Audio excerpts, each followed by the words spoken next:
right, so the next chapter we're going to take a look at is chapter 10 on immunizations. Vaccines and immunizations are really high yield for step 1 for USMLE. There's a lot of important concepts here.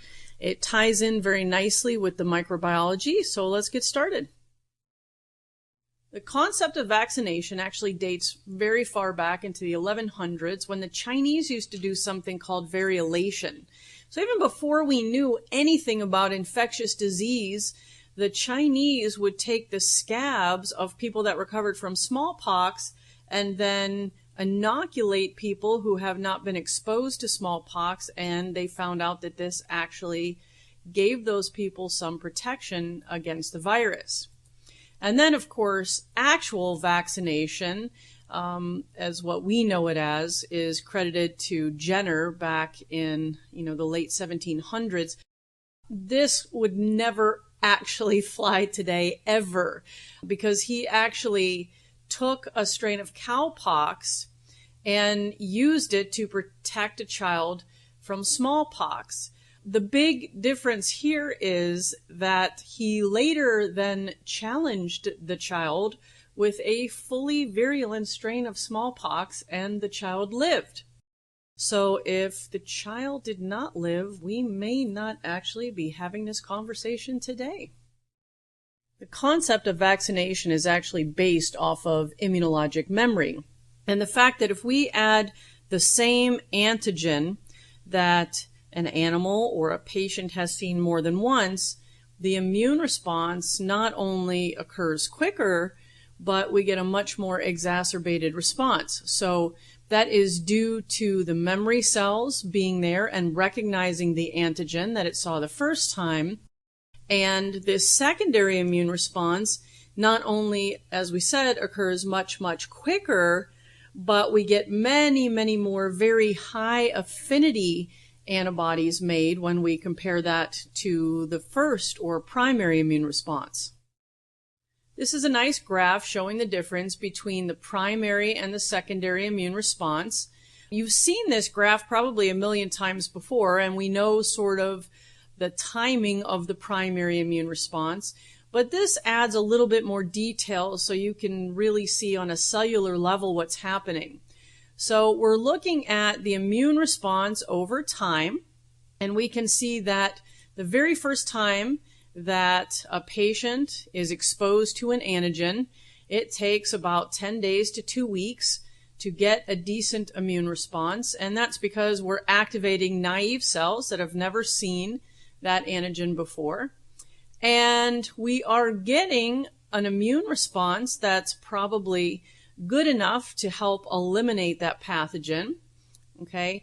And towards the end of that immune response, we are developing those memory cells that are really going to help us kickstart this if we come in contact with that same antigen again.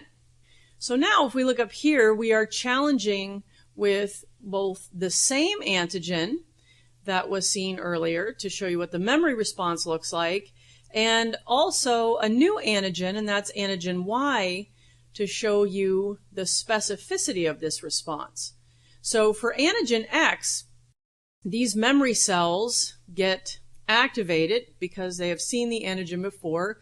You can see we get way, way more antibodies the second time around, because all we have to do at this point is we have to activate those memory cells. The memory cells turn into plasma cells, and we start to get a lot of high affinity antibodies made. And of course, the other difference here is in that primary immune response, those antibodies are going to be predominantly IgM. And in this secondary immune response, these antibodies are now going to be made up of predominantly IgG. However, if you look at the cells that are reacting to the new antigen, antigen Y, we're starting this response all over again. So the anti-Y response looks very similar to the primary immune response the very first time we saw anti-X, right? So that primary immune response is just not as vigorous. It takes a lot longer, and that's because we have to activate the naive cells.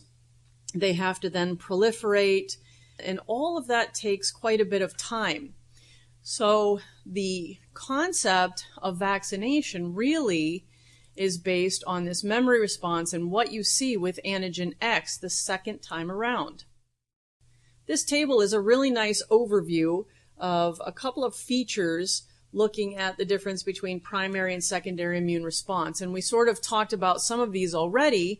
So we know that for the primary immune response, there's a pretty good lag time, really looking probably around an average time of about a week to 10 days, versus that secondary immune response where you get an antibody response actually pretty quickly.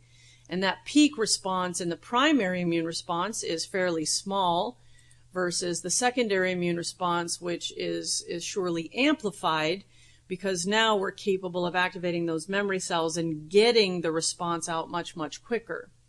The antibody isotype, remember, initially and always starts out as IgM. And toward the end, we will get some class switching, and that will switch over to IgG.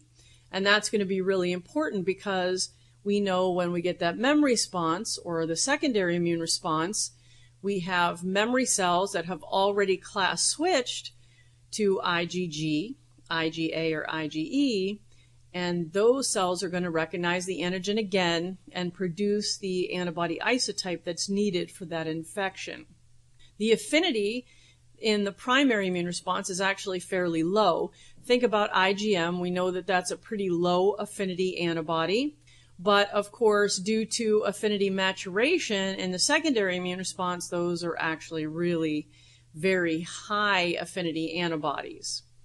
The inducing agent in the primary immune response could be just about anything. In the secondary immune response, we're looking at really just protein antigens. And in an immunization protocol, in the first dose that we give, we usually need a fairly high dose, and a lot of the times we use an adjuvant. An adjuvant is something that prolongs the persistence of antigen such that the innate immune response can't completely eliminate the vaccine before the adaptive immune system has time to recognize it and respond to it. And then in the booster dose, in the secondary response, you really just need a low dose of antigen, and you really don't need that adjuvant. If you put an adjuvant in there the second time around, the animal's not going to like it if you're doing this in an animal, and certainly the patients aren't going to like it. There are generally two types of immunity that we talk about, and those are either active or passive.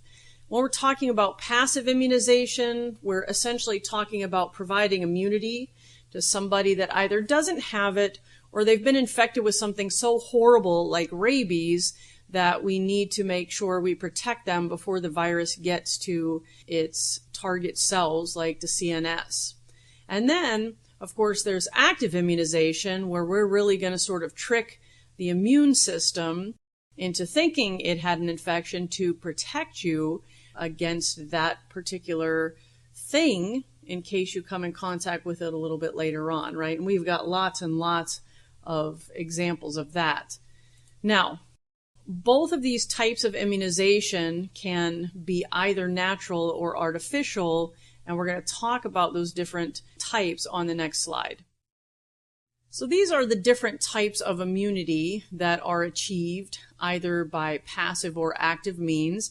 You can see a very nice example of natural passive immunity is, of course, maternal IgG crossing the placenta, or, of course, IgA in the colostrum and the breast milk. Another type of immunity achieved naturally that is active is recovery from infection.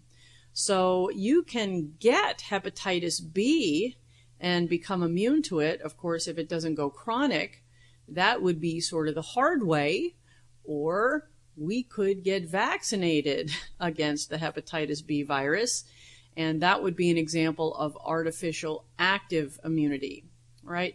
There are also lots of examples of artificial passive immunity, and that's where we're talking about giving antitoxins or giving immune globulins to patients. And a lot of the time we do that, again, when somebody doesn't have a good immune system, or we do that in the case of certain bites, like you can see black widows, for example, certain snake bites. We certainly do that for rabies. And then we have a lot of other examples of this. But of course, when we're talking about these methods of artificial passive immunity, there are some things that we need to be concerned about. And we will talk about those in the next slide.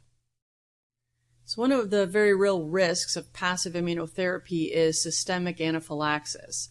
And what we're talking about here is when we give a patient those gamma globulins, they're often from another species, and that can generate an IgE response and can lead to a type 1 hypersensitivity.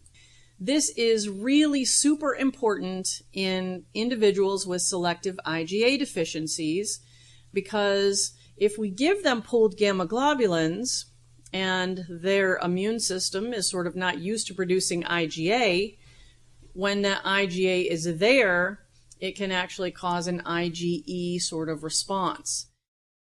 Another important risk of passive immunotherapy, when we are getting antibodies from other species, we can actually generate an immune response against those antibodies. And those are typically called anti-isotype antibodies, which form immune complexes, which could potentially also activate complement and lead to type 3 hypersensitivity reactions, which we will cover in chapter 12.